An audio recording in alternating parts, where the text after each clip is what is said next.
The cleaning lady asked to eat the leftovers, just scraps, and the millionaire lady said, coldly, "That's for the dog. Welcome back, and enjoy what might be the best story you'll watch today." The amber glow of crystal chandeliers cast dancing shadows across the marble floors of Le Bernardin, one of Manhattan's most exclusive restaurants. Outside, November rain pelted the floor-to-ceiling windows with the relentless fury of a city that never showed mercy, turning the neon lights of Broadway into watercolor streaks against the dark. Inside, the world moved in hushed, reverent servers gliding between tables like phantoms in perfectly pressed uniforms, their movements choreographed to perfection, carrying plates that cost more than most people earned in a week. The restaurant itself was a temple to excess, where everything from the hand-blown Venetian glass fixtures to the imported Italian marble spoke of money so abundant it had lost all meaning. Persian rugs worth more than houses lay beneath tables, where titans of industry discussed the fate of thousands of employees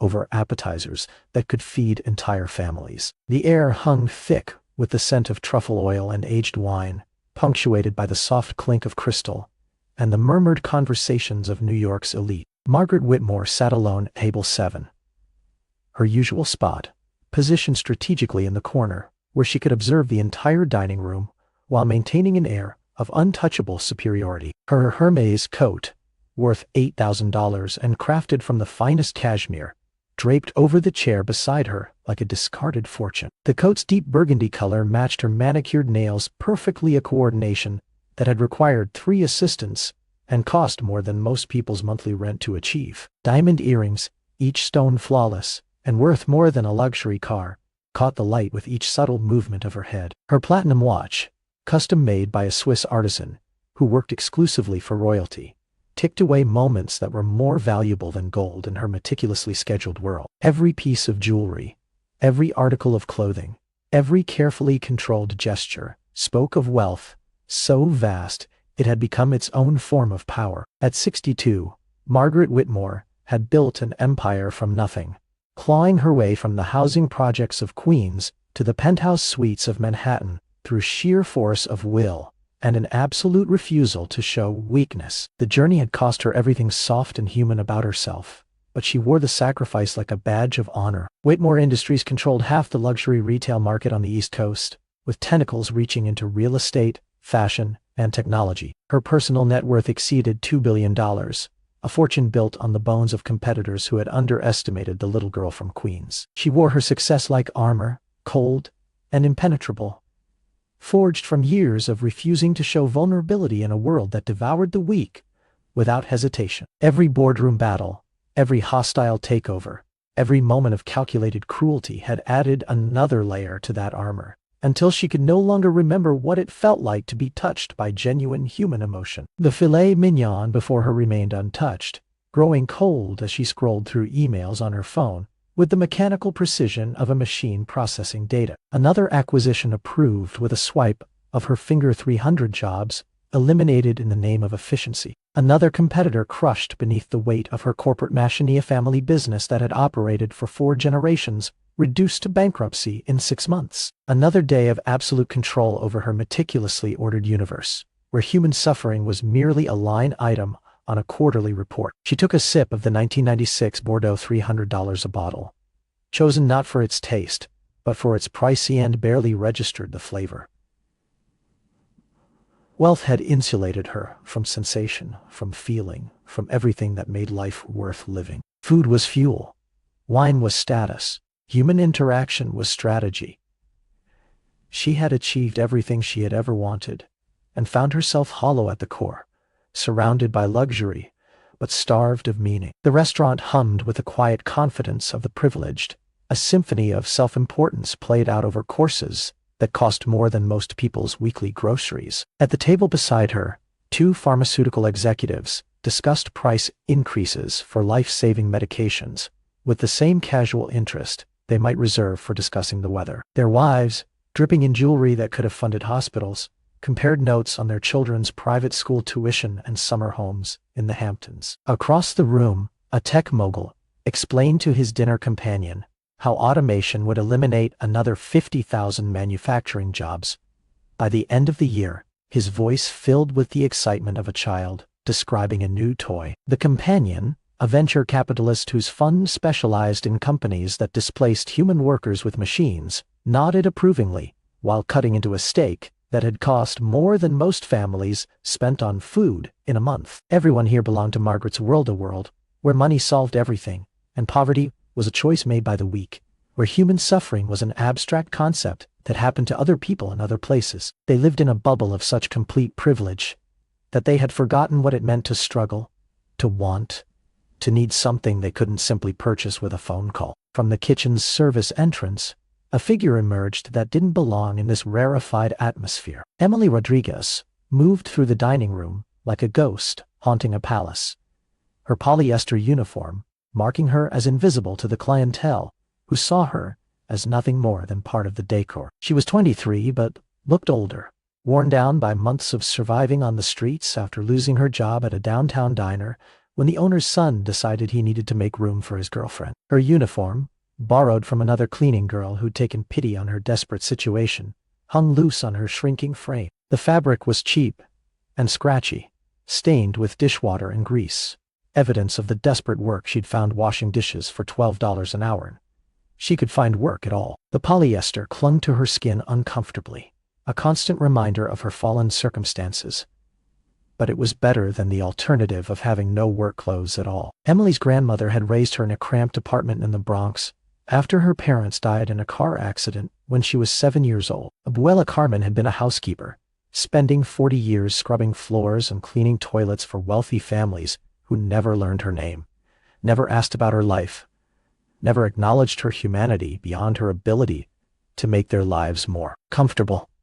She had worked 16-hour days well into her 70s, her hands raw from cleaning chemicals, her back bent from years of bending over other people's messes. But Carmen Rodriguez had possessed a dignity that no amount of hardship could break. She had taught Emily that worth came from within, that kindness was a choice you made regardless of how others treated you, that education was the only true path to freedom. She had saved every penny she could spare to help Emily attend community college, dreams of her granddaughter becoming a teacher or nurse, dancing in her tired eyes as she fell asleep each night. Carmen had died 2 years ago from complications related to decades of exposure to harsh cleaning chemicals.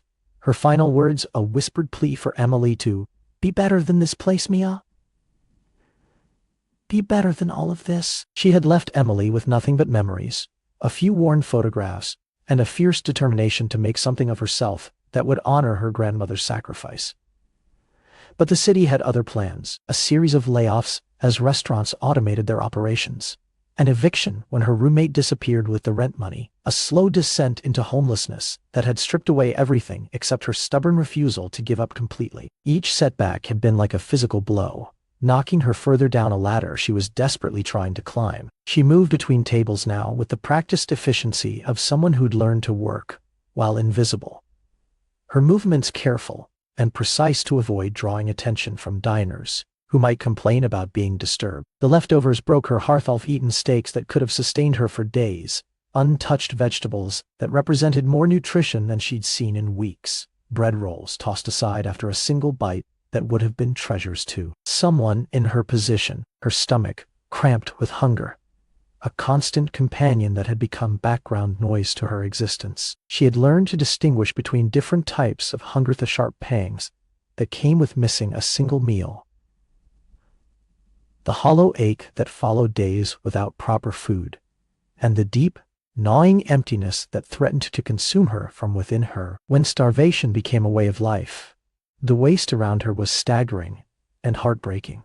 At one table, a socialite had ordered the most expensive item on the menu at $85, lobster dishonestly to pick at it, while discussing her latest diet with friends. The lobster sat mostly untouched, enough protein to sustain Emily for days, while the woman complained about having to attend 3 charity galas in the same week. At another table, a real estate developer's wife had ordered a $65 truffle pasta that she abandoned after 3 bites to take phone calls about renovating their 3rd vacation home. The pasta grew cold as Emily watched, her mouth watering involuntarily at the sight of food that represented more money than she'd held in her hands in months. As she approached table 7, her hands trembled slightly with a combination of hunger, exhaustion, and nervous energy. She'd recognized Margaret Whitmore from newspaper photos and magazine covers, the ice queen of Manhattan society, known for her ruthless business practices and her complete lack of philanthropy. Unlike other billionaires who at least pretended to care about social causes,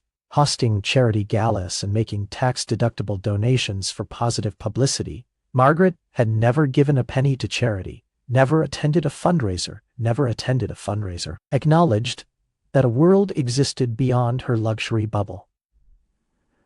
The newspapers called her brilliant but heartless, a woman who had sacrificed her soul for success and seemed proud of the bargain. Business magazines featured her on covers with headlines like "The Iron Lady of Wall Street" and "No Heart, All Profit," profiles that painted her as a corporate predator who viewed human emotion as weakness to be exploited. The plate before Margaret held an 8-ounce filet mignon, perfectly prepared by a chef who had trained in France and charged $200 for the privilege of his artistry. The steak was accompanied by roasted vegetables, carved into perfect geometric shapes, truffle mashed potatoes that had been whipped to silk-like consistency, and a reduction sauce that had taken hours to prepare. It was a masterpiece of culinary art that represented more money than Emily typically saw in a month. The meal had sat there for 20 minutes, completely untouched while Margaret conducted business on her phone.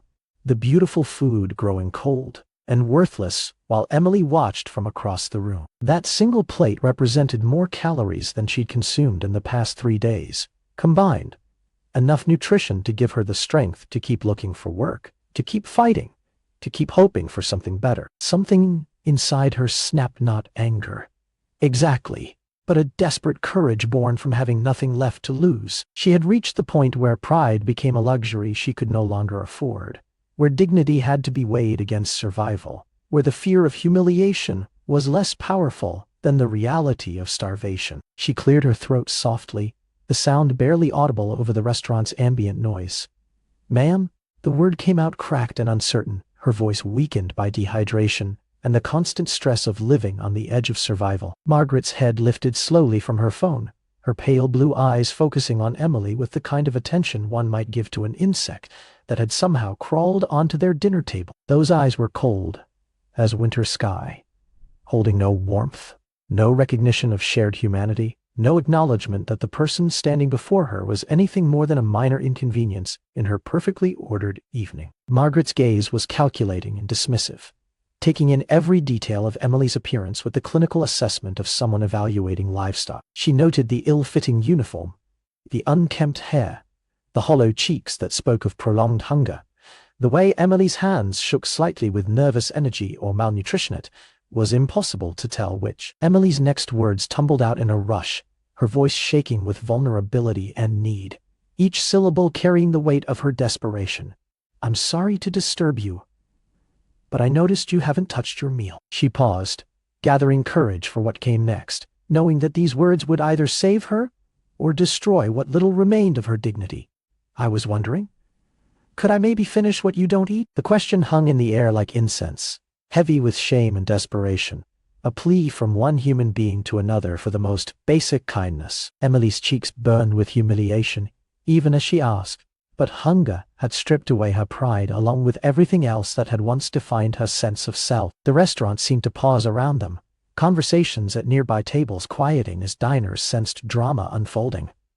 The soft jazz that had been playing in the background seemed to fade, replaced by a tension so thick it was almost tangible. Servers stopped mid-step, uncertain whether to intervene or disappear, their training in discretion warring with their basic human instincts. Margaret's expression didn't change, simply stared at Emily with the cool assessment of a scientist examining a particularly interesting specimen under a microscope. Her gaze traveled methodically from Emily's unwashed hair to her ill-fitting uniform, from her worn shoes held together with tape to her raw, chapped hands that spoke of too much dishwater and not enough moisturizer. The silence stretched between them like a chasm, filled with all the distance between their two worlds, one of privilege and power, the other of desperation and need. Margaret took a slow sip of her wine, savoring both the vintage and the moment, allowing the tension to build like a conductor leading an orchestra toward a crescendo. When Margaret finally spoke, her voice cut through the ambient noise like a blade, each word carefully chosen for maximum impact. "That she said, gesturing dismissively toward the untouched plate with a manicured hand that had never known manual labor, "is for the dog."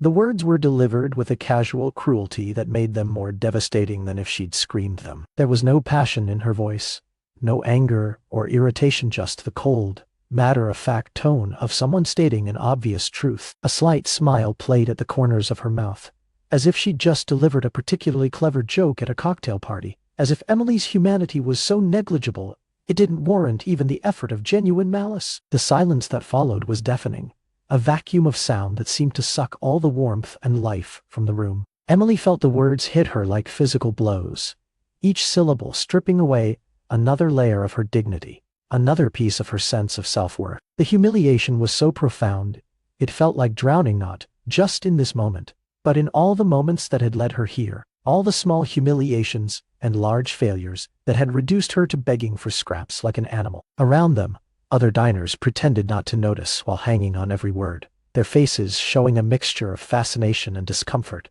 as if they were watching a car accident they couldn't look away from. Some looked embarrassed by Margaret's cruelty, others seemed entertained by the drama, but none moved to intervene or offer help. They remained frozen in their seats, witnesses to a moment of casual evil that would become dinner party conversation in their circles for weeks to come. The servers stood paralyzed, uncertain whether to intervene or disappear, their training in discretion warring with their basic human decency. They had seen many things in their years of serving the wealthy casual racism, breathtaking entitlement, stunning displays of callousness, but something about this moment felt different, more viscerally cruel than the usual thoughtless behavior of their usual thoughtless behavior. Clientele.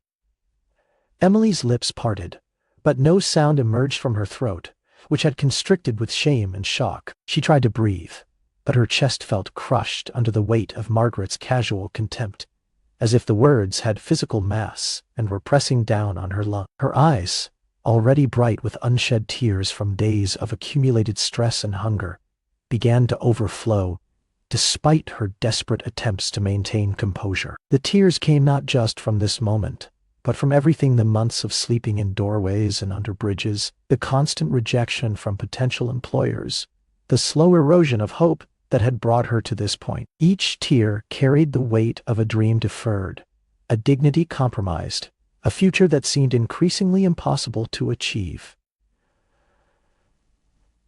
"I'm sorry," she whispered, the words barely audible over the sound of her own heartbeat thundering in her ears. She took a step backward, then another, her legs unsteady beneath her, as if Margaret's words had physically knocked her off balance. The other diners watched her retreat with a mixture of fascination and discomfort, their evening's entertainment playing out before them like a scene from a play. Some felt a twinge of guilt at their voyeurism.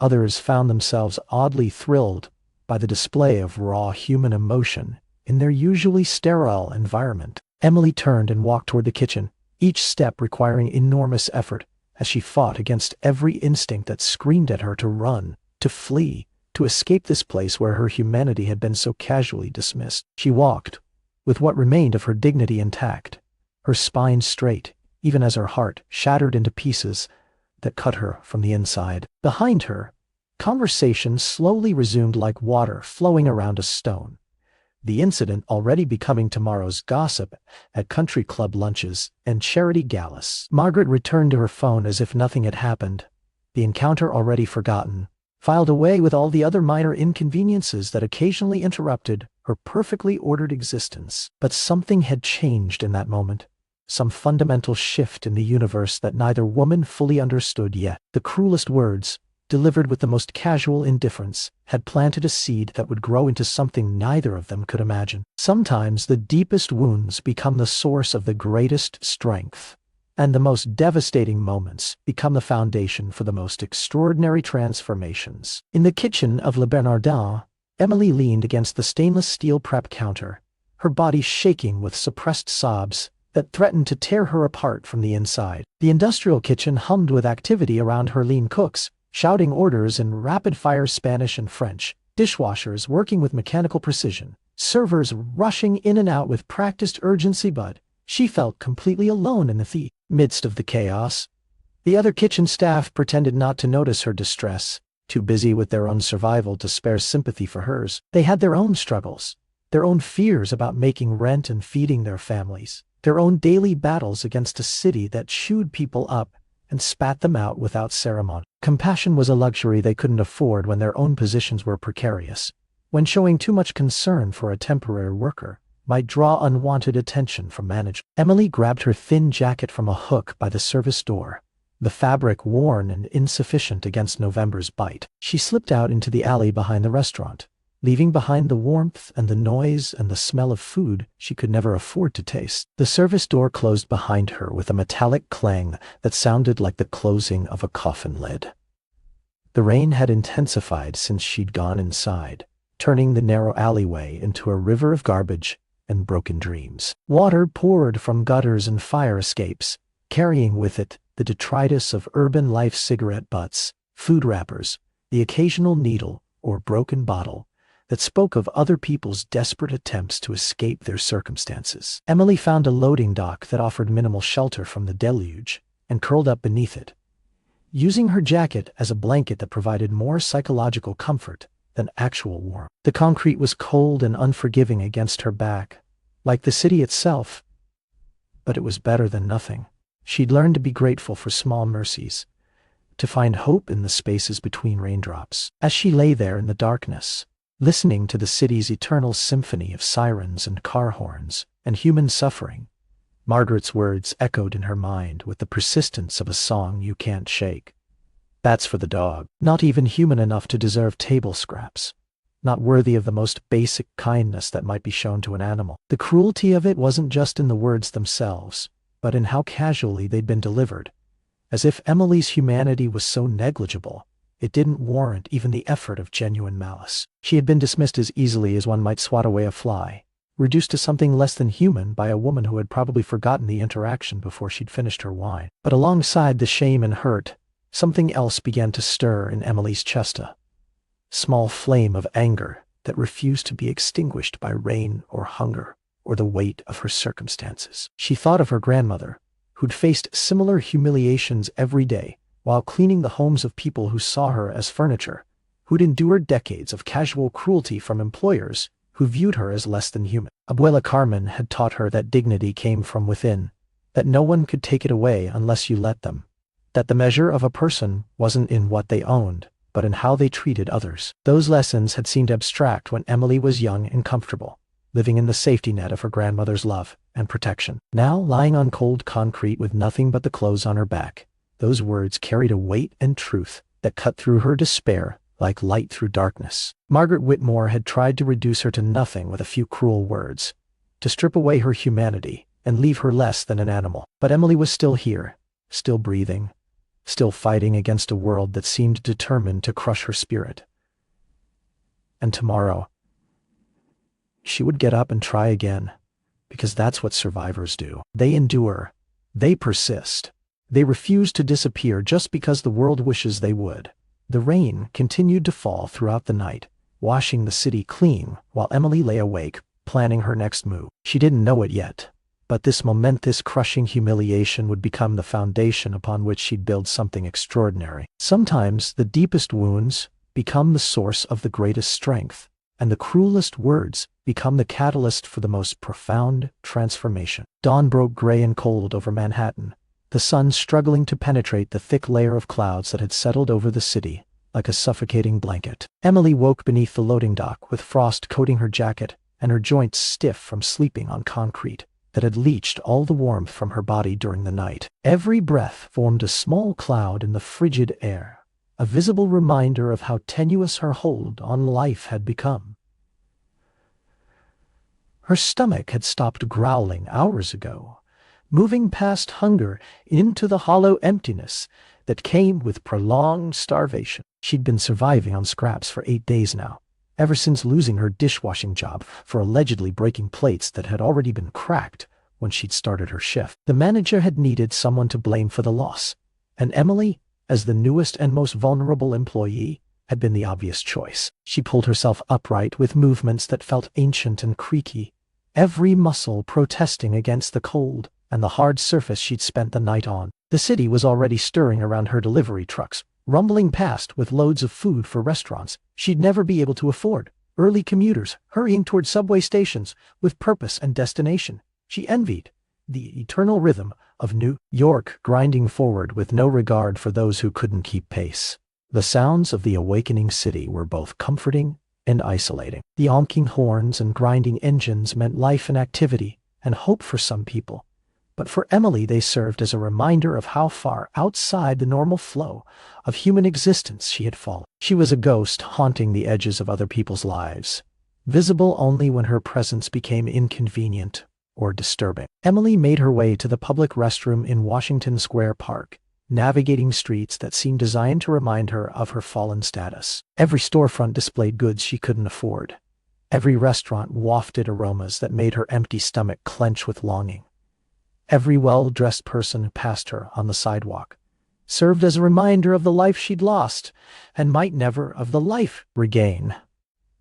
The public restroom was a harsh fluorescent-lit space that smelled of disinfectant and desperation, frequented by others who lived on society's margins. She splashed cold water on her face and tried to make herself presentable enough to look for work, using paper towels and hand soap to perform the basic hygiene that most people took for granted. Her reflection in the cracked mirror showed a stranger gaunt cheeks where there had once been fullness, hollow eyes that had seen too much suffering, hair that hadn't been properly washed in weeks. But there was still something unbroken there, a spark that Margaret Whitmore's cruelty hadn't managed to extinguish. Her grandmother's strength lived in her bones, and that inheritance couldn't be taken away by homelessness or hunger or the casual cruelty of the wealthy. She spent the morning walking from restaurant to restaurant, diner to diner, asking for any kind of work, with the persistence of someone who had no other options. The responses were always the same variations on a theme: "We're not hiring," delivered with varying degrees of sympathy, annoyance, or outright hostility. Some managers looked at her with pity, recognizing the desperation in her eyes and voice. Others viewed her with suspicion, seeing her unkempt appearance as evidence of moral failing rather than economic hardship. At a Greek diner in the village, the owner's wife slipped her a cup of coffee and a stale donut when her husband wasn't looking, whispering, "I was hungry once too, honey. It gets better." The kindness was so unexpected that Emily nearly cried right there at the counter, but she managed to hold herself together long enough to whisper her thanks and retreat to the street. At a high-end bistro in Soho, the manager looked her up and down with undisguised contempt before she'd even finished asking about work. "No, we don't hire people who can't maintain basic hygiene standards," he said loud enough for the other staff to hear, as if her poverty was contagious and needed to be publicly denounced for the protection of others. By afternoon, exhaustion and discouragement had driven her back to the neighborhood around Le Bernardin, drawn by some perverse magnetism to the scene of her humiliation. She told herself she was just looking for work in the area, that it made practical sense to concentrate her efforts in the restaurant district. But part of her knew she was hoping to catch another glimpse of the woman who had dismissed her so casually. Maybe she wanted to understand how someone could carry such coldness in their heart, how a person could accumulate billions of dollars while remaining so completely disconnected from human suffering. Or maybe she just needed to prove to herself that Margaret Whitmore was real, and not some nightmare her hungry mind had conjured in its desperation for meaning in meaningless cruelty. She was sitting on a bench across from the restaurant, watching well-dressed people enter and exit the temple of excess, when she noticed him. Harold Washington was an older black man, with silver hair and kind eyes, wearing a janitor's uniform that marked him as invisible to the wealthy clientele but essential to the restaurant's operation. He was taking a break, eating a simple sandwich from a brown paper bag with the careful attention of someone who understood the value of every bite. Something about his posture, the deliberate way he chewed each mouthful, told her he understood hunger in ways that went beyond simply missing a meal. There was a dignity in how he held himself, a quiet strength that came from surviving hardships that would have crushed weaker people. He ate like someone who had known genuine want and never took sustenance for granted. Harold Washington had been working at Le Bernardin for 15 years, arriving before dawn and leaving after midnight, invisible to the wealthy clientele, but essential to keeping their glamorous world functioning. He mopped floors that cost more to install than most people earned in a year, cleaned bathrooms appointed with fixtures worth more than luxury cars, and took out trash that sometimes contained leftovers worth more than his daily wages. At 67, he'd seen enough of life to recognize pain when he saw it, and the girl sitting across the street radiated the particular kind of desperation that came from having nowhere left to turn. Her posture spoke of defeat barely held in check, of pride worn so thin it was almost transparent, of hope that flickered like a candle in a hurricane. He'd been homeless once himself, 30 years ago, after a factory closure cost him his job, and a bitter divorce cost him his savings. He remembered the gnawing hunger that became a constant companion, the cold nights when sleep was impossible, and death seemed like a reasonable alternative to continued suffering. He remembered the way people looked through him as if he didn't exist, how invisibility became both a curse and a protection. Most clearly, he remembered the small kindnesses that had kept him a lively cup of coffee from a diner waitress, who was probably struggling herself, $1 from a stranger who saw him as human rather than nuisance, the simple acknowledgement of his existence when the world seemed determined to erase him entirely. Those moments of compassion had been lifelines thrown to a drowning man, and they had made the difference between survival and surrender. Harold finished his sandwich and walked across the street, his movements deliberate and unhurried. Emily looked up as his shadow fell across her, instinctively tensing for another rejection or worse, someone telling her to move along before she attracted the wrong kind of attention from the police. "You look like you could use this more than me," he said gently, holding out half of his sandwich. It wasn't much turkey and cheese on white bread, probably from the corner deli, but it represented half of his lunch, a genuine sacrifice from someone who understood the mathematics of survival. Emily stared at the offered food, her pride warring with her need in a battle that played out across her face. She wanted to refuse, to maintain some dignity in a situation that had already stripped away so much of what she'd once considered essential to her identity. But hunger was a more powerful force than pride, and the kindness in the gesture was almost as nourishing as the food itself. "I can't take your lunch," she whispered, though her eyes remained fixed on the sandwich like a drowning person staring at a life preserver. The words came out automatically, the polite response her grandmother had taught her, but her voice carried no conviction. "My mama always said food tastes better when it's shared," Harold replied, settling onto the bench beside her with the careful movements of someone whose joints had been worn by decades of physical labor. "Besides, I got more back at work. Can't let good food go to waste." He paused, studying her face with eyes that held no judgment, only understanding.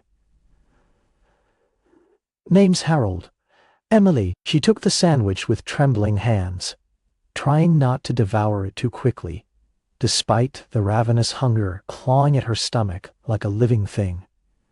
The bread was fresh, the turkey tender, the cheese sharp and satisfying. It was the best thing she'd tasted in weeks, not because of its quality but because of the love and kindness that came with it.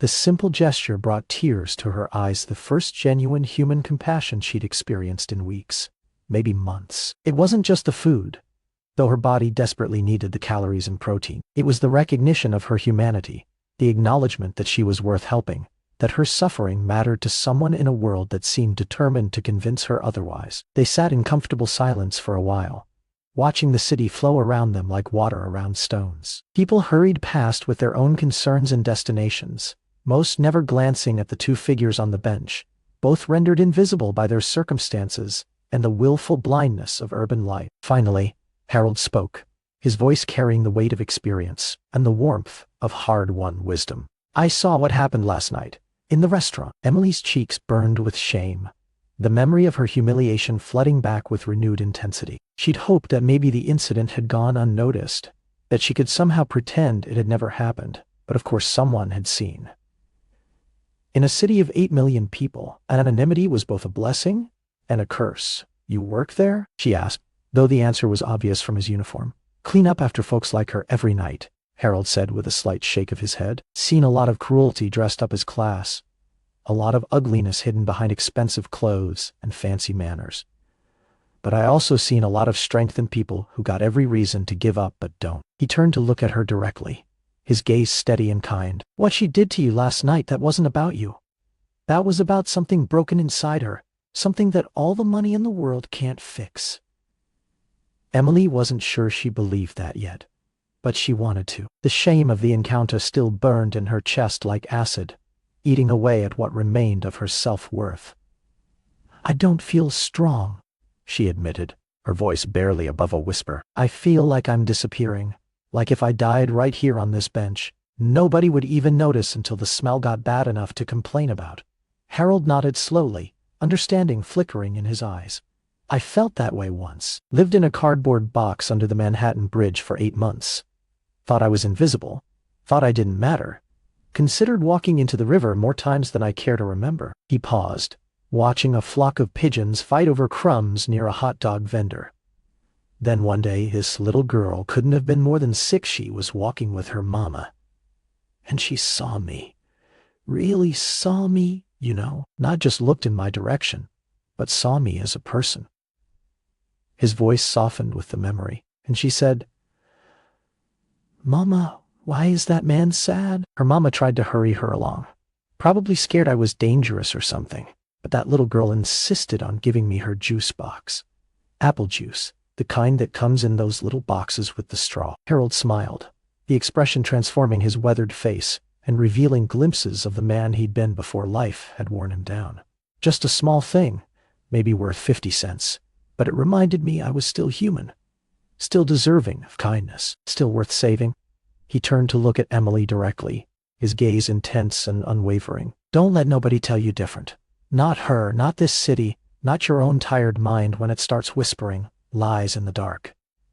Emily felt something shift inside her chest, like a door opening after being locked for too long. This stranger had seen her lowest moment and chosen to offer kindness instead of judgment, compassion instead of contempt. It was such a small thing, in one sense half a sandwich, and a few kind words, but it felt like a lifeline thrown to someone drowning in an ocean of indifference. "Why?" she asked, the question carrying the weight of all her confusion and hurt. "Why help me when nobody else will?" Harold was quiet for a long moment, considering his answer with the careful deliberation of someone who understood that words carried weight and consequences. When he finally spoke, his voice held the authority of lived experience and hard-won wisdom. "Because somebody helped me once, when I needed it most. And because when you've been down as low as we been, you understand that everybody deserves basic human dignity. Especially when the world tries to convince you otherwise." He gestured toward the restaurant across the street, where elegantly dressed people continued to enter and exit in their bubble of privilege and entitlement. "See, folks like her, they got so much they can't even see what they got anymore. Money becomes like air to them. They don't notice it until it's gone. But they also can't see what it's like to not have it. Can't imagine what it feels like to be hungry or cold or scared." Harold's voice carried no bitterness, only a sad understanding of human nature and the ways that extreme wealth could insulate people from their own humanity. "That don't excuse what she done to you, but it might help explain it. When you ain't never been vulnerable, you can't understand what vulnerability looks like in other people." They parted ways as Harold's break ended, but not before he pressed a $20 bill into Emily's hand. The money felt like a fortune after days of having nothing, but more than that, it represented hope, proof that kindness still existed in a world that seemed determined to crush it. "For tonight," he said, his voice gentle but firm. "There's a shelter on Bleecker Street, Haven. They'll give you a bed and a hot meal if you get there before 6. Tell them Harold Washington sent you." Emily watched him walk back into the restaurant. This gentle man who cleaned up after people who would never learn his name, who had somehow maintained his capacity for kindness despite witnessing their casual cruelty every day. The $20 felt warm in her pocket, but Harold's words warmed something deeper a part of her that had grown cold and hard during her time on the streets. That evening, she made her way to the shelter Harold had mentioned, navigating streets that seemed less hostile now that she had a destination and a purpose. The Bleecker Street Haven was housed in a converted church basement, all exposed brick and fluorescent lighting that cast harsh shadows across the faces of people who'd run out of options. The space was filled with cots arranged in neat rows, each one representing a story of loss and struggle, and the stubborn human refusal to surrender completely. The walls were decorated with children's drawings donated by a local elementary school, crayon rainbows, and stick figure families that seemed almost absurdly optimistic in this place of broken dreams and deferred hopes. But it was warm, genuinely warm for the first time in days, and they served a simple dinner of vegetable soup and fresh bread that tasted like salvation to someone who'd been surviving on scraps and kindness. The soup was basic carrots and potatoes and onions in a clear broth butt. It was hot and filling, and served with a dignity that recognized the humanity of everyone who received it. Emily sat at one of the long tables beside a woman named Rosa, who'd been evicted when her landlord decided to convert her building into luxury condos. Rosa had worked as a home health aide for 15 years, caring for elderly clients with patience and compassion, but her wages had never been enough to keep pace with the city's skyrocketing rents. No, only chewy. The irony is, Rosa said, stirring her soup thoughtfully, I spent years taking care of other people, making sure they had what they needed to live with dignity. Now I can't even take care of myself. Across from them sat Marcus, a veteran who'd served 3 tours in Afghanistan, only to come home to a job market that had no use for his skills, and a VA system too overwhelmed to provide adequate mental health support. He'd been living in his car until it was repossessed, and now he carried everything he owned in a backpack that never left his side. The hardest part, Marcus told them, isn't the sleeping rough or the hunger. It's the way people look at you once you're homeless, like you're somehow less human than you were before. Like poverty is contagious, and they might catch it if they get too close. Emily listened to their stories and realized she wasn't alone in her struggle. The shelter was full of people with histories like hers, lost jobs, broken families, dreams deferred until they withered away. But they were still here, still fighting, still hoping for something better despite evidence that suggested hope was a luxury they couldn't afford. She lay awake that night, surrounded by the sounds of other people's dreams and nightmare, soft snoring, muffled sobs, the occasional cry from someone reliving trauma in their sleep. The cot was narrow and the blanket thin, but it was infinitely better than concrete and cardboard, and for the first time in days she felt safe enough to truly rest. But sleep brought its own challenges. Her dreams were filled with Margaret Whitmore's cold eyes and cutting words, with the shame of being reduced to something less than human by someone who'd probably forgotten the interaction before finishing her wine. She woke several times throughout the night, her heart racing with remembered humiliation and current anxiety about what tomorrow would bring. She repeated them to herself in the darkness, trying to make them feel true, trying to rebuild her sense of self-worth from the foundation up. Over the next few days, Emily fell into a routine that provided structure to her chaotic existence. She'd wake early in the shelter and help serve breakfast to earn her keep, spooning oatmeal and pouring coffee for people whose stories of hardship made her own seem less isolating. The work was simple, but meaningful, a small way to contribute to the community that had taken her in when she had nowhere else to go. Then she'd spend the day looking for work, walking from business to business with applications and hope, facing rejection after rejection, with the persistence of someone who had no alternative but to keep trying. Most evenings she'd stop by the bench across from Le Bernardin, and Harold would join her when he could, sharing food and conversation that sustained her spirit as much as her body. He told her about his daughter in Philadelphia, who'd graduated from college and become a teacher, but didn't know about his period of homelessness because he'd been too ashamed to maintain contact during those dark months. He spoke about the night classes he'd taken to get his YED at age 50, studying by streetlight, and in 24-hour diners when he had nowhere else to go. Harold shared the small victories that had slowly rebuilt his life, the first steady paycheck after months of day labor, the tiny apartment he'd been able to rent when he'd saved enough for a security deposit, the slow process of rebuilding his relationship with his daughter once he'd felt human enough to reach out again. Emily told him about her grandmother, about the dreams they'd shared of her becoming a teacher or nurse, about the fear that she was losing herself in the struggle just to survive. She spoke about the guilt she felt at taking charity when she'd been raised to be self-sufficient, and the shame of having fallen so far from the life her grandmother had sacrificed to make possible. "You ain't lost," Harold assured her one evening as they watched the well-dressed diners enter Le Bernardin. "You just temporarily displaced. There's a difference. Lost means you can't find your way back. Displaced just means circumstances moved you away from where you're supposed to be."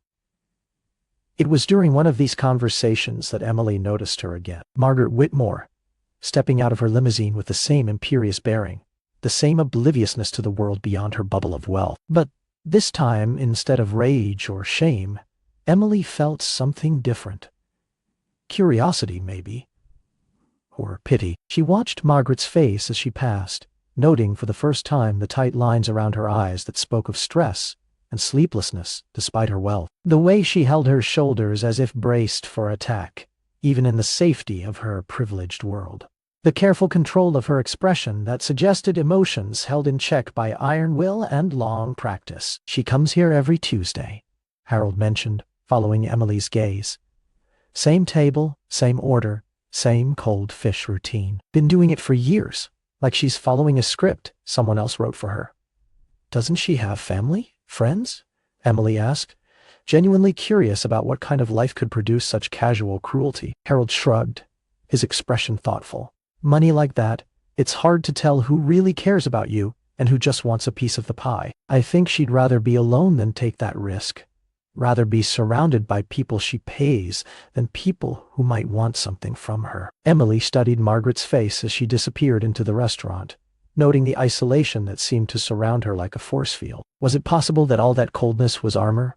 Protection against a world that had hurt her too? The thought didn't excuse her cruelty, but it made her seem somehow less monstrous and more tragically human. That night at the shelter, Emily lay awake, thinking about second chances and the different ways people responded to pain. Some, like Harold, let it soften them into compassion, using their own suffering as a bridge to understanding others. Others, like Margaret, let it harden them into cruelty, building walls so high and thick that nothing could reach the vulnerable human being trapped inside. But what if there was a third option? What if pain could be transformed into purpose, suffering into strength, humiliation into determination? The idea began to take shape in her mind. Tentative at first, but growing stronger with each passing hour. She thought about all the other people who'd been dismissed, diminished, told they didn't matter. What if someone stood up for them? What if someone refused to let cruelty go unchallenged? What if the very people society had written off became the ones to change it? The shelter was full of talent and experience, being Waistrosa, with her years of healthcare experience, Marcus, with his military training and leadership skills, others with degrees and skills and knowledge that society had discarded, along with their society had discarded addresses. What if their invisibility became their strength? What if being written off gave them the freedom to act in ways that visible people couldn't? Have you ever experienced a moment when someone's cruel words actually became the catalyst for something positive in your life? Share your story in the comments below. The idea crystallized on a gray December morning when Emily was helping serve breakfast at the shelter and watched a young mother trying to explain to her 5-year-old son why they couldn't go home anymore. The woman, Sarah, had been a marketing coordinator at a tech startup until the company was acquired and her position eliminated. Without steady income, she'd lost her apartment, and now she and her son lived in a world of temporary beds and uncertain meals. "Mama, when can we have our own kitchen again?" the little boy asked, stirring his oatmeal with the solemn concentration of a child, trying to understand adult problems. "I want to help you make cookies like we used to." Sarah's face crumpled for just a moment before she composed herself, smoothing her son's hair with hands that trembled slightly. "Soon, baby. Mama's working on it." But Emily could hear the doubt in her voice, the fear that soon might never come. That night, Emily couldn't shake the image of that little boy's face, the confusion and trust warring in his eyes. She thought about Margaret Whitmore's casual dismissal. "That's for the dog," and realized it wasn't just about her anymore. It was about every person who'd been reduced to less than human by those who had more than they could ever use. The next morning, Emily made a decision that would change everything. Instead of walking the familiar circuit of restaurants and diners looking for work, she walked to the New York Public Library. If she was going to fight back against the system that had discarded her and so many others, she needed to understand how that system worked. The library was warm and welcoming, a democratic space where her appearance didn't matter as much as her desire to learn. She spent hours researching homeless services, food distribution systems, and most importantly, the legal structures that allowed wealth to concentrate while need went unmet. She read about successful advocacy campaigns, studied the strategies that had worked and the ones that had failed. But more than anything, she researched Margaret Whitmore herself. What she found was a woman who had indeed emerged from poverty, but who had sealed herself off from that past so completely that she seemed to have forgotten what vulnerability felt like. Magazine profiles painted her as brilliant but cold, successful but isolated, powerful but ultimately empty. One article mentioned that Margaret's parents had died when she was 16, leaving her with nothing but debt and the determination to never be powerless again. Another detailed how she'd worked 3 jobs while attending community college, sleeping in her car between shifts because she couldn't afford both rent and tuition. The more Emily read, the more she understood that Margaret's cruelty wasn't born from inherent evil, but from a kind of spiritual frostbite. What happened when someone's capacity for empathy froze under the pressure of survival and never thawed again. It made her actions no less hurtful, but it made them more comprehensible. Armed with this knowledge, Emily began to formulate a plan that was audacious in its simplicity. If Margaret Whitmore represented the problem wealth divorced from humanity, success without compassion, then maybe she could also become part of the solution. But it would require Emily to do something that went against every instinct for self-preservation she'd developed during her time on the streets. She would have to make herself visible again. The opportunity came 3 weeks later, on a Tuesday evening, when Emily knew Margaret would be at Le Bernardin. She'd spent the intervening time preparing, using the library's computers to draft letters and research legal precedents, talking to other shelter residents about their experiences and gathering their stories. Harold had been skeptical when she'd shared her idea with him. "That woman's got a heart made of ice," he'd warned. "You sure you want to risk poking at it again?" But Emily had seen something in those magazine photos, glimpsed in the spaces between Margaret's carefully controlled expressions, a flicker of the scared 16-year-old who'd once been as vulnerable as Emily was now. If that girl still existed somewhere inside the armor of wealth and success, maybe she could be reached. Emily walked into Le Bernardin that evening with her spine straight and her head high, carrying a manila folder that contained everything she'd learned and planned. She'd borrowed clothes from the shelter's donation, buying a simple black dress that fit reasonably well, and had been cleaned and pressed by one of the volunteers who believed in Emily's mission. The hostess looked surprised to see her, clearly remembering the incident from weeks before. "I'm sorry, but we don't allow. I'm here to see Margaret Whitmore," Emily said calmly. "I believe she's expecting me." It was a lie, but told with such quiet confidence that the hostess hesitated long enough for Emily to spot Margaret at her usual table. Without waiting for permission, Emily walked directly across the dining room, ignoring the stares and whispered conversations that followed in her wake. Margaret looked up from her phone as Emily approached, her expression shifting from surprise to annoyance to something that might have been curiosity. "You?" she said simply. "Me," Emily confirmed, pulling out the chair across from Margaret and sitting down uninvited. The gesture was bold enough to border on shocking in a place where protocol and propriety were sacred, but Emily had learned that sometimes you had to break the rules to get people's attention. "I wanted to thank you," Emily said, her voice steady despite the rapid beating of her heart. She placed the manila folder on the table between them like a peace offering or a challenge. Margaret raised an eyebrow, her pale eyes calculating. Margaret raised an eyebrow. "Thank me for what exactly?" "For teaching me something important about myself," Emily replied. "That night when you told me that food was for the dog, I thought I was going to die from the shame. Not literally, though I considered it, but something broke inside me that night. And then something else started to grow." Margaret's expression remained carefully neutral, but Emily caught a flicker of something surprise, perhaps, or discomfort before it was suppressed. "I'm sure I don't know what you're talking about," Emily smiled, and for the first time in months, it reached her eyes. "You told me I wasn't worth the scraps from your plate, that I was less than an animal. And you know what? In that moment you were right. I had let myself become less than I was meant to be. But, thanks to you, I started remembering who I really am." She opened the manila folder and pulled out a thick stack of papers. "After that night, I found a mentor, Harold Washington, who works here and has more wisdom in his little finger than most people accumulate in a lifetime. I got into a community program at the shelter. I've been learning about the systems that create homelessness and the solutions that actually work." Margaret's eyes flickered to the papers, clearly intrigued despite herself. The restaurant around them had grown quiet, other diners straining to hear this unexpected drama playing out at table 7. "And I realized something," Emily continued. "You and I aren't as different as you might think. We both came from nothing. We both lost our parents young. We both had to fight for everything we got. The only difference is what we chose to do with our pain. For the first time since Emily had known of her existence, Margaret Whitmore looked genuinely surprised. Her carefully maintained composure slipped just enough to reveal the human being beneath the armor. "You chose to use your pain to build walls," Emily said gently.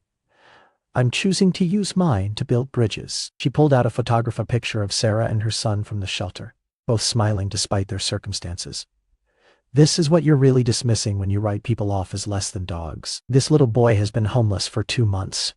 He still believes his mama can fix anything, still trusts that the world is basically good. How long do you think that innocence will last in a system that treats him like he's disposable?" Margaret stared at the photograph, and for a moment her mask slipped entirely. Emily saw pain there, genuine pain, and something that might have been recognition.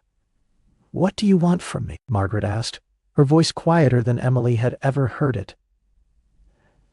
Emily pulled out another set of papers, a detailed proposal she'd spent weeks developing with help from social workers at the shelter and research from her library sessions. "I want to show you what we could accomplish together. Not your money, anyone can write a check. Your expertise, your connections, your understanding of how systems work." The proposal outlined a revolutionary approach to addressing homelessness, not just providing temporary shelter, but creating pathways to permanent housing, employment, and dignity. It involved partnerships with businesses to provide job training, with landlords to create affordable housing, with schools to ensure children didn't lose their education, along with their homes. "I've been working with others at the shelter," Emily explained. "We have a nurse who lost her license due to a medical bankruptcy, but still has decades of experience. A carpenter who got injured on the job and couldn't afford the physical therapy to fully recover. A teacher who aged out of foster care and never had the family connections that help most people build stable lives." She leaned forward, her voice growing more passionate. "These aren't lazy people looking for handouts. These are human beings with skills and knowledge and dreams who got knocked down by circumstances and a system that's designed to keep them down. But what if we created a system designed to lift them up instead?" Margaret was reading the proposal now, her business mind clearly engaged despite her emotional reluctance. Emily could see her processing the numbers, evaluating the logistics, recognizing the elegance of solutions that addressed root causes rather than just symptoms. "This is ambitious," Margaret said finally. "Naive, maybe, but ambitious." "So is building a billion-dollar empire from nothing," Emily pointed out. "You didn't get where you are by accepting limitations other people placed on you. Why should these people be any different?" Margaret looked up from the papers, meeting Emily's eyes directly for the first time. "And what makes you think I would be interested in any of this?" Emily had been waiting for this question, the one that would determine whether her gamble had any chance of success. She leaned back in her chair, studying Margaret's face for clues about how to proceed. "Because I think you're tired," Emily said finally. "Tired of being the woman who feeds dogs better than people. Tired of building walls so high you can't see over them anymore. Tired of being successful but not significant." The words hung in the air between them like a bridge, spanning 2 different worlds. Around them, the restaurant continued its elegant ballet of service and consumption.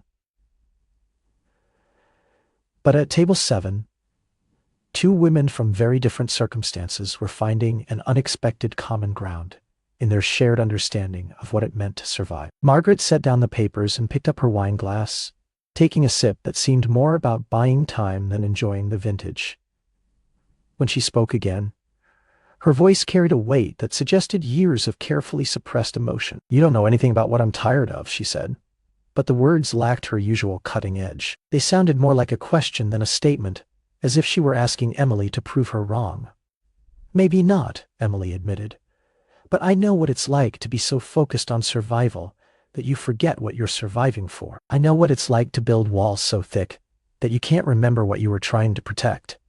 And I know what it's like to discover that the very thing you thought was keeping you safe was actually keeping you trapped." Margaret's hand tightened almost imperceptibly around her wine glass, and Emily saw a flicker of something vulnerable in her eyes before it was quickly suppressed.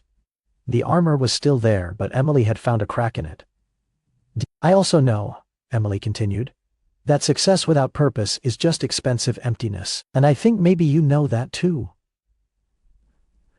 The silence that followed was different from the hostile quiet that had marked their first encounter. This silence was filled with possibility, with the potential for transformation that comes when two people recognize something essential in each other, despite all the surface differences that should keep them apart. What would Margaret Whitmore choose? Would she retreat back into the safety of her isolation?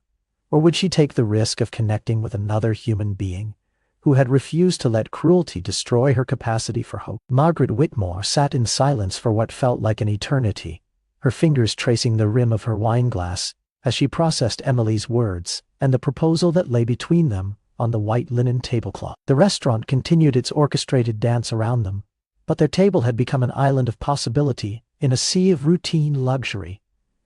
When Margaret finally spoke, her voice was barely above a whisper, stripped of its usual authoritative edge. "You want to know what I'm tired of?" She looked up, meeting Emily's eyes with an intensity that seemed to burn away decades of carefully constructed barriers. "I'm tired of looking in the mirror and seeing someone I don't recognize, someone who built everything she ever wanted and lost everything that ever mattered." The admission hung in the air like a confession. Years of suppressed vulnerability finally finding voice. Emily remained silent, sensing that Margaret needed space to find words for feelings she'd spent decades burying. "I wasn't always like this," Margaret continued, her gaze drifting to the window where rain had begun to fall again. "When I was 16 and sleeping in subway stations because I had nowhere else to go, I promised myself I'd never be vulnerable again. I built walls so high and thick that nothing could hurt me. But nothing could reach me either." She picked up one of the photographs from Emily's proposal, a picture of an elderly man at the shelter who'd been a college professor before illness wiped out his savings. "You're right about one thing. I did forget what I was surviving for. Somewhere along the way, not being poor became more important than being human." Margaret's voice grew stronger as she continued, as if speaking these truths aloud was helping her find her way back to herself. "Do you know what I've accomplished in the last 40 years? I've built a company that employs 30,000 people. I've created wealth that could feed entire cities. And I've never once used any of it to help someone who reminded me of who I used to be." She gestured around the restaurant, taking in the casual extravagance that surrounded them. "I come here every Tuesday and throw away more food than some families see in a week. And I tell myself it's because I've earned the right to waste whatever I want. But really, it's because looking at waste is easier than looking at need." Emily felt tears gathering in her eyes as she witnessed this powerful woman's armor finally cracking, revealing the frightened girl who'd been hiding underneath all along. "It's not too late," she said softly. "It's never too late to choose differently." Margaret laughed, but it was a sound filled with pain rather than humor. "Isn't it? You think I can just flip a switch and become someone different after 40 years of being exactly what success demanded I become?" "I think," Emily said carefully, "that you've been someone different all along. You just buried her so deep you forgot she was there. But she's still there, Margaret. I can see her." Margaret's composure finally broke entirely. Tears began to flow down her cheeks, decades of suppressed emotion finally finding release. "I don't know how to be vulnerable anymore," she whispered. "I don't know how to help without controlling. I don't know how to give without expecting something in return." "Then learn," Emily said simply. "I'll teach you. Harold will teach you. Everyone at the shelter will teach you, if you let them. You think you need to know everything before you start." Margaret wiped her eyes with her napkin, struggling to regain some composure in the public space of the restaurant. "And what if I fail? What if I try to help and just make things worse? What if 40 years of being cold has frozen something in me that can't be thawed?" Emily reached across the table and, in a gesture that would have been unthinkable weeks earlier, placed her hand over Margaret's. "Then you fail with dignity instead of succeeding with cruelty. But I don't think you'll fail. You built an empire from nothing. Building bridges instead of walls shouldn't be harder than that." The touch seemed to ground Margaret, reminding her of a human connection she'd almost forgotten was possible. She looked down at their joined Hanson manicured and adorned with expensive rings, the other rough from dishwater, and hard living Gan saw not difference but similarity. Margaret asked, her voice still shaky, but carrying a note of determination that hadn't been there before. Emily smiled, pulling out another section of her proposal. Small. We start small and grow. There's a family at the shelter, Sarah and her son David. She's got a background in marketing, lost her job when her company was acquired. David is 5 and brilliant and still believes his mother can fix anything. She showed Margaret the detailed plan she'd developed. We help Sarah get back on her feet, not with charity, but with opportunity. Temporary housing that lets her rebuild her credit. Job training that builds on her existing skills. Childcare that lets her work consistent hours. And we document everything. Learn what works and what doesn't, so we can scale up from there. Margaret studied the proposal with the intensity she usually reserved for acquisition targets. This would require partnerships with housing developers, job training programs, childcare facilities, all of which you have connections to, Emily pointed out. You know people who own apartment buildings, who run companies that need marketing expertise, who could provide the infrastructure we need. Not asking for charity, asking for partnership and something that could actually work. For the first time since Emily had known her, Margaret Whitmore smiled, not the cold, calculated expression she wore in business meetings, but something genuine and warm that transformed her entire face. You really think this could work? I think it has to work, Emily said simply, because the alternative is accepting that people like David and his mother are disposable. And I refuse to accept that. The question is whether you're willing to refuse it too. Margaret was quiet for another long moment, but Emily could see the calculation happening behind her eyes, not the cold arithmetic of profit and loss, but the warmer mathematics of human possibility. Finally, she nodded. I'll need to see the shelter myself, Margaret said. Meet these people, understand their stories, figure out how my resources could actually be useful instead of just feeling good.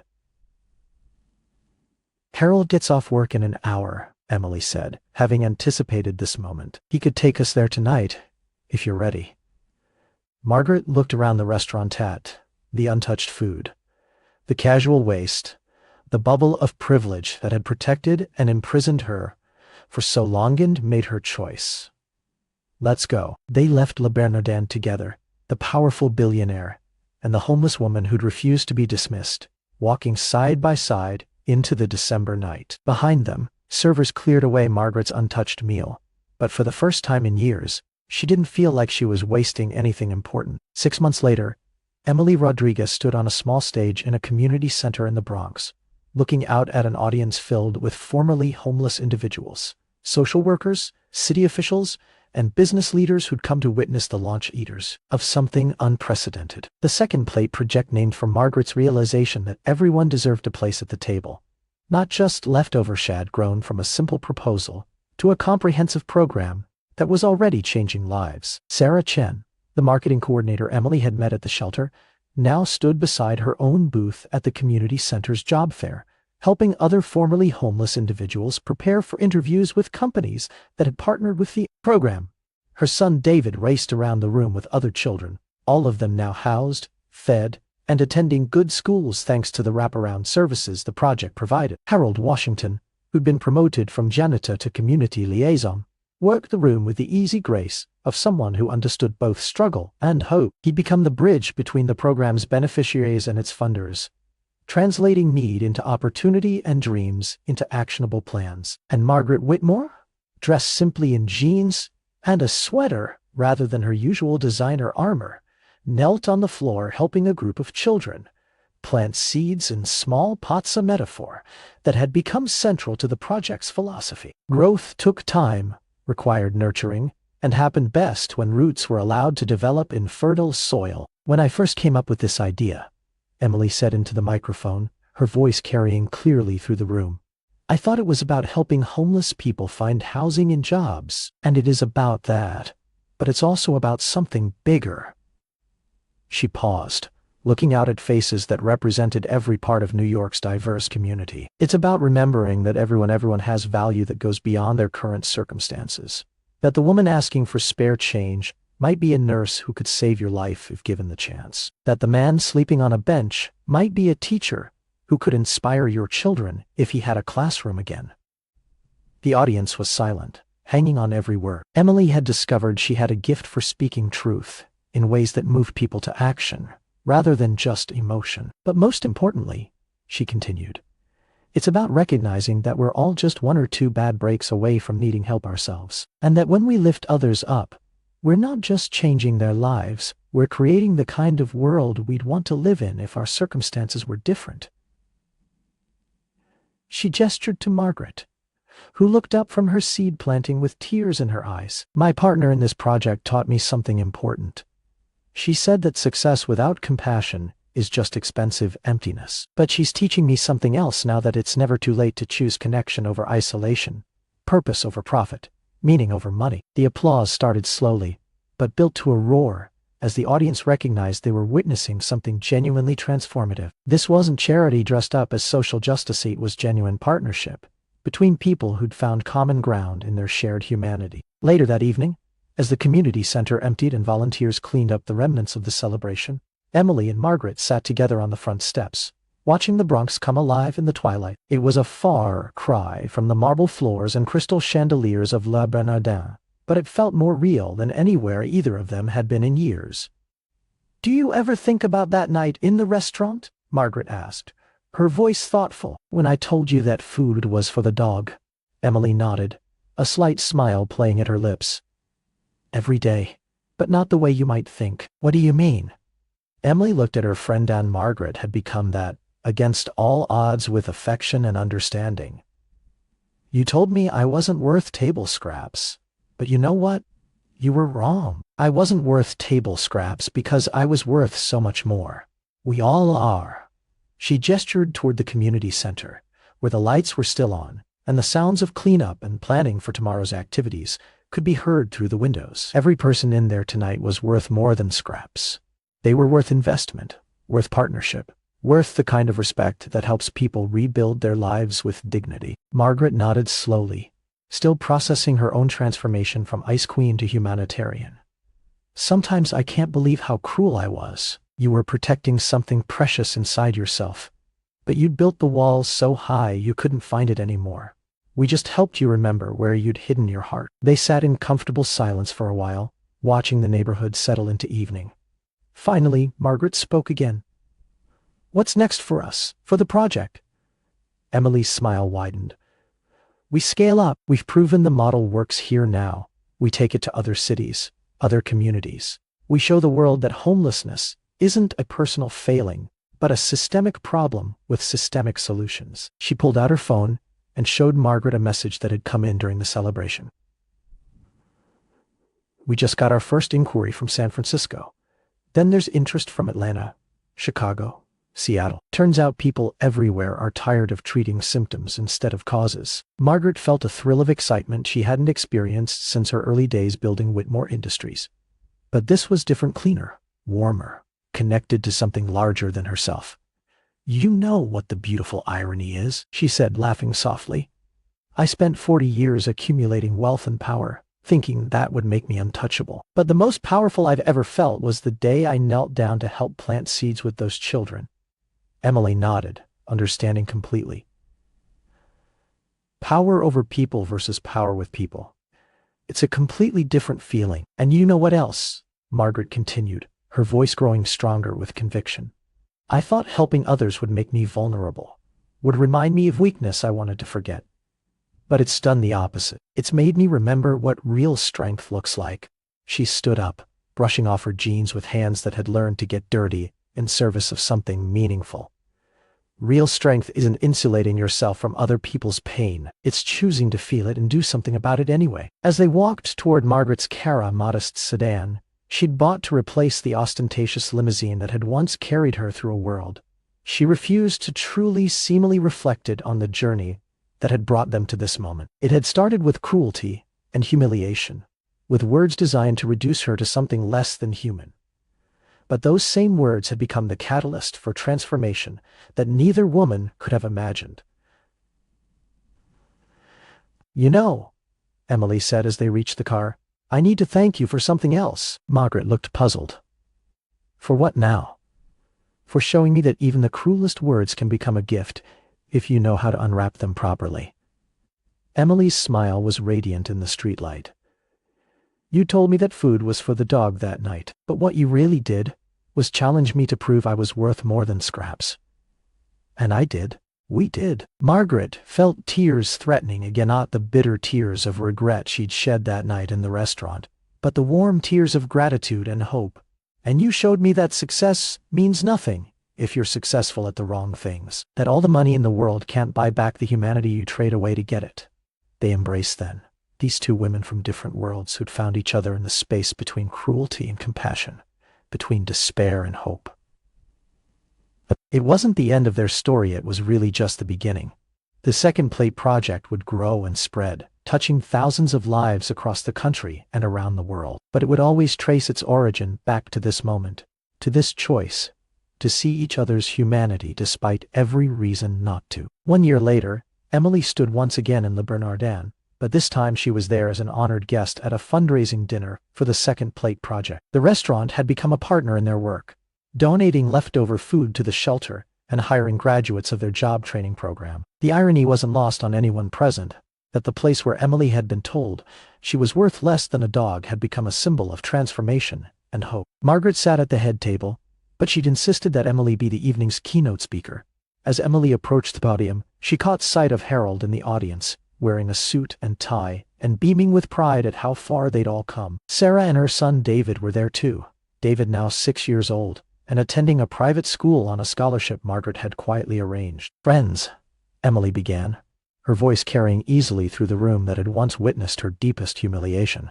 "I want to tell you about the night that changed everything. It was a night when I was told I wasn't worth table scraps, when someone looked at me and saw something less than human." The audience listened intently as Emily recounted the story they'd all heard versions of, but hearing it here, in this place, gave it new power and meaning. "But here's what I've learned," Emily continued, her voice growing stronger with each word.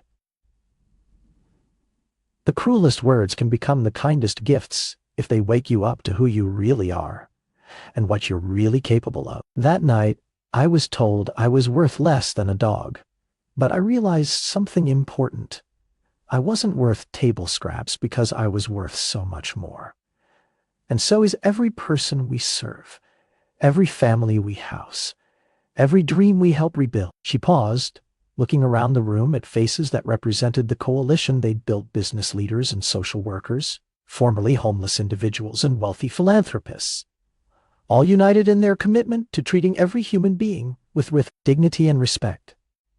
"The Second Plate Project isn't really about second chances," Emily said, her voice carrying the authority of lived experience and hard-won wisdom. "It's about recognizing that everyone deserves a first chance at the table, not as charity cases or objects of pity, but as partners in building the kind of world where everyone has enough."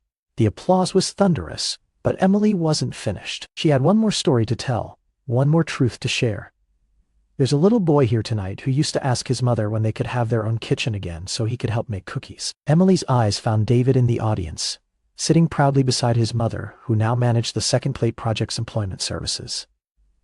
"Well, David, your mom has her own kitchen now, and I hear you've become quite the baker." David stood up in his chair, waving enthusiastically at Emily, his face bright with the confidence that comes from knowing you matter to people who matter to you. The audience laughed and applauded, but the moment carried deeper meaning for everyone who understood the journey that had brought them here. "That's what this is really about," Emily concluded, her voice soft but clear. "It's about making sure every child grows up believing they deserve a place at the table, not just the leftovers from someone else's feast. It's about creating a world where nobody's ever told they're worth less than a dog." As the evening wound down and guests began to leave, Emily found herself standing in the exact spot where she'd been humiliated more than a year earlier. Margaret joined her there, both women lost in memories of that transformative night. "You know what the strangest thing is?" Margaret said, her voice thoughtful. "I can barely remember the woman I was before that night, the one who could look at your pain and feel nothing but contempt." Emily nodded, understanding completely. "And I can barely remember the woman I was who believed what you said about me. We've both become people our former selves wouldn't recognize." "Is that a good thing?" Margaret asked, though her smile suggested she already knew the answer. "It's the best thing," Emily replied without hesitation.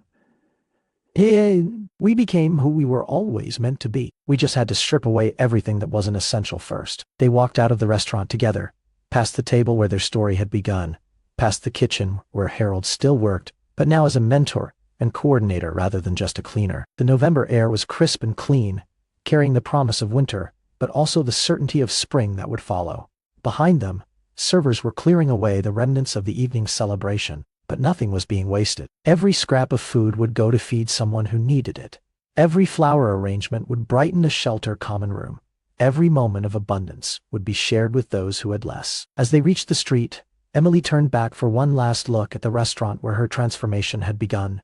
"You know what I realized tonight?" she said to Margaret. "That place where you experience your worst moment can become the place where you discover your greatest strength." Margaret followed her gaze, seeing not the scene of her former cruelty, but the birthplace of her redemption. "It's funny how the worst thing that ever happened to you became the best thing that ever happened to both of us." They parted ways that evening, with plans to meet the next morning at the shelter, where a new group of individuals and families were waiting for their chance to rebuild their lives with dignity and support. There was work to be done, lives to be transformed, a world to be changed one person at a time. But as Emily walked through the streets of Manhattan streets that had once seemed hostile and uncaring, but now felt like home, she carried with her the knowledge that cruelty need not have the last word, that humiliation could become the foundation for transformation, and that the most broken places could become the source of the most beautiful healing. She thought about all the people who would benefit from the work they were doing, all of the children who would grow up believing they deserved a place at the table, all the families who would find their way home because someone had refused to accept that human beings were disposable. The city sparkled around her with possibilities, each light in each window representing a life that mattered, a story that deserved to be honored, a person who was worth so much more than scraps from someone else's table. And Emily Rodriguez, who had once been told she was worth less than a dog, walked through it all with the confidence of someone who knew her true value and had helped others discover theirs. Because in the end, the cruelest words that's for the dog had become the spark that fed not just one soul, but thousands. And the woman who had been dismissed as less than human had become the architect of a movement that reminded the world what it truly meant to be human, to see the worth in every person, to extend dignity to everyone, and to ensure that everyone had to beg for scraps when they deserved a feast of possibility and hope. Congratulations. Type 9 in the comments so that I know you stayed until the end with me. Thank you for watching, and until tomorrow's story on this same channel.